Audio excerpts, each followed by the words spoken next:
I don't care about money. I care about what it can do for my family, for my community, for the kingdom. With more margin in the bank, you got more margin in your life. You can focus on things that really matter to you. You're more present with your family. You're more focused at work. You're a more generous person. That's what it's all about. Money's just a tool to get us there.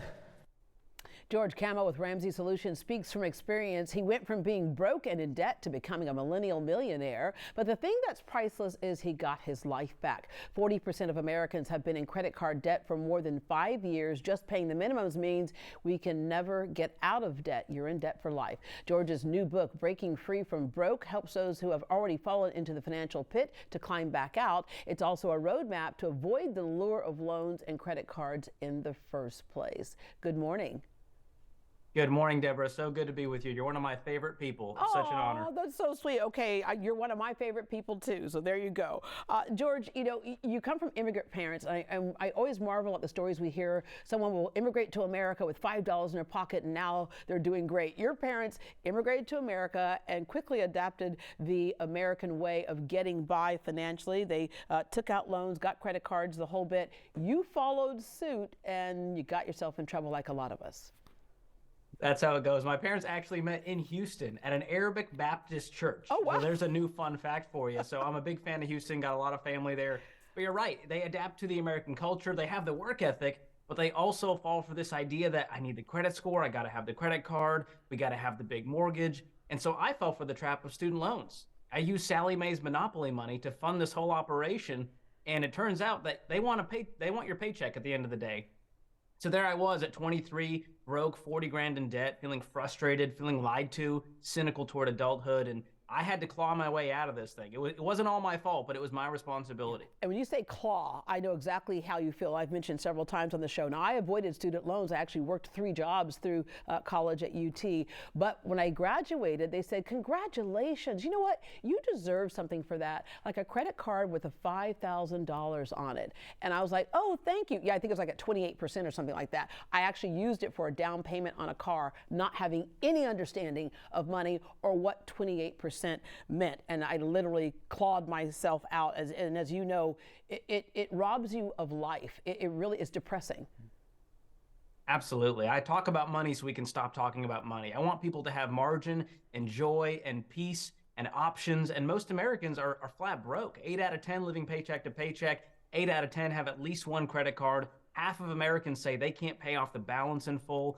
And so I talk about this in the 3rd chapter of my new book, Breaking Free from Broke. I unpack just how gross the credit card industry is, how it's the cigarette of the financial world. And I think the credit score and credit card are the gateway drug to all the other kinds of debt. That's a good way to put it. Okay, your book serves as education as well, because the bottom line is most of us do not understand money, and we're blinded by what we want right now, right? Your favorite chapter is credit cards. The problem is we reduce everything to a monthly payment. We don't look at what you're going to be stuck with if you just make that monthly payment. And we figure, oh, if I can do X number a month, I'm good. But you're not, as you've proven. 80% of Americans have one. 48% don't know the interest rate, don't even know what that is. All right, so let's unpack some character archetypes when using credit cards. One is the perfect spender. I pay off in time and I never have to deal with interest. Oh, I hear this one all the time. And the reality is, even if you pay it off perfectly, every study shows you spend more when you use a credit card. And so my thesis at the end of that is when you hurts more, it costs more. When it hurts less, it costs more. And so here's what that means. When you have the convenience and the frictionless idea of I'm just going to spend this card, other people's money, I'll worry about it later, you end up putting more in that basket. You end up putting more in that cart. So even if you pay off your card at the end of every month, at the end of every week, that doesn't mean you're building any kind of wealth. It's not giving you any freedom. You're just playing a game that's rigged against you. The house always wins. And these credit card companies, they're sponsoring the Taylor Swift tour. We can't even afford tickets to Taylor Swift. This is a problem. No, we can afford the tickets. We just put it on the credit card and make payments for the next 20 years. Exactly. All right. Thanks, Capital One. The rewards redeemer. I get free flights. I get, points. I get all this. And people always say to me, are you kidding? You don't have a credit card? You're missing out on free flights and things. Oh, it's amazing how much people are just hoodwinked by this idea that I'm going to win with these rewards. I'm going to get my 2% cash back which is going to take me $40,000 to get a measly $2,000. And so you go, how is this game making sense? These credit card companies are smarter than you. I interviewed an ex-Capital One manager who told me they run 10,000 experiments on consumers. There's a reason why they switch from cash back to points.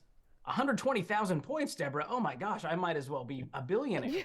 You don't know that 120,000 points will barely get you from Houston to Nashville on a one-way flight. All right, I'll drive instead. Okay, the fraud protector. Okay, I experienced this one. My bank person at a place I used to be at said to me, you really should just have a credit card. In fact, it's safer than having a debit card. The crazy thing is, my credit card was compromised before I even got it. And the fraud department called me and said, hey, by the way, you didn't just try to get gas in Atlanta when you're in Houston, and by the way, we haven't even mailed out your credit card yet. And so the crazy thing was, it was like $64 on there. They told me, don't worry about it. We caught it. You do not have to worry about it. And a few weeks later, I get a thing saying your status with the bank has been compromised because you haven't paid your $64. I'm like, but you told me I didn't charge it. I had nothing to do with this.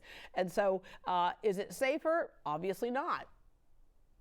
Oh, absolutely. And the thing is, debit cards actually have very similar protections. There's an act called the Electronic Fund Transfer Act that protects consumers if there's any fraud.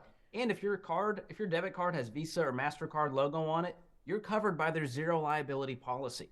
So I just don't buy this idea that debit cards are some kind of risk-taking venture every time you swipe it. And it's overblown. The amount of times I've had my card compromised in over a decade now, I can count on about one finger. And the bank will give you a provisional credit while they investigate. So I think this one we need to just put to bed. It's a myth. All right, there's those people, the archetype that says the emergency shelter. You know, in case of emergencies, I always got to have that thing.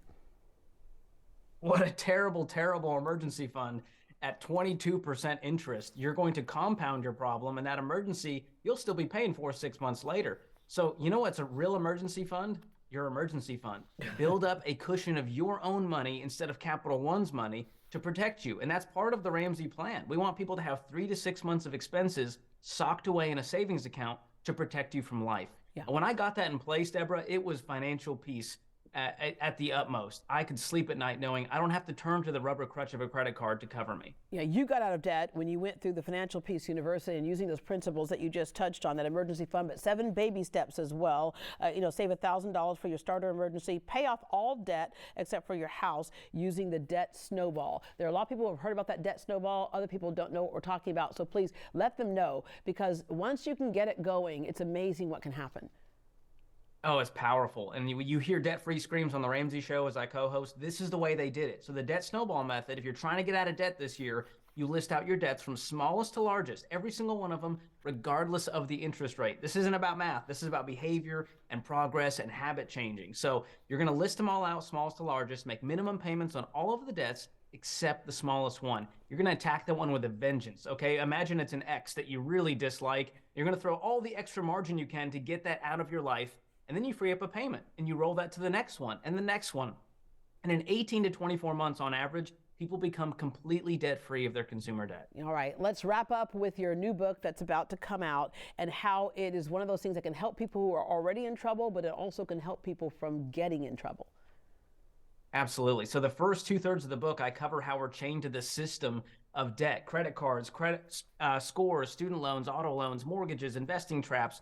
I cover all of that. And then the last third, I show you how to break free from those chains that have been put upon us. And I show you how budgeting is freedom and spending is self-control and margin is breathing room and generosity is joy. And that leads you to a place that's way beyond money. You live a life you're not exhausted by. That's what we're all chasing after. Yeah, debt makes a lot of money for a lot of people, just not for us, the consumer. All right, you're also the co-host of The Ramsey Show and the Smart Money Happy Hour. I want to come to your happy hour. Cheers.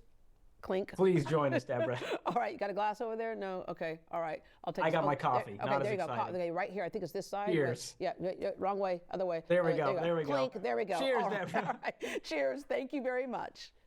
Thank you. You can pre-order your copy of Breaking Free from Broke, the ultimate guide to more money and less stress. It will be available on January 16th. For more information, visit greatdayhouston.com and we will connect.